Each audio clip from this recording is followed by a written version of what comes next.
Today, we're going to focus on myasthenia gravis, a chronic autoimmune neuromuscular disorder.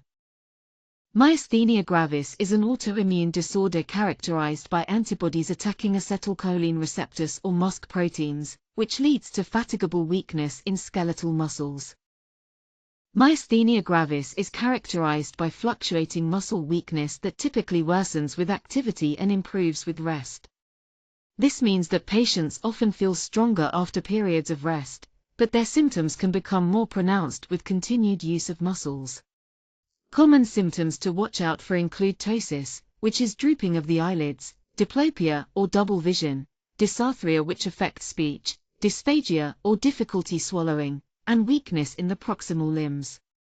Understanding these symptoms is crucial for accurate diagnosis and effective assessment.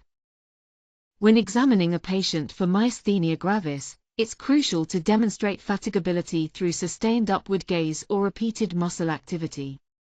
This helps us observe how muscle strength decreases with use. We also assess bulbar weakness, which affects speech and swallowing, and check for any respiratory muscle involvement since this can indicate an impending myasthenic crisis. Key signs to look for include fatigable ptosis, where the eyelids droop more with continued effort, ophthalmoplegia or weakness of the eye muscles, and facial weakness. Nasal speech is another important symptom, reflecting bulbar muscle involvement. Sensation typically remains normal, which helps differentiate it from other neurological conditions. Tendon reflexes may diminish with repeated testing but usually recover after rest, highlighting the fluctuating nature of muscle strength in this condition. When it comes to diagnosing myasthenia gravis, there are several key investigations we rely on.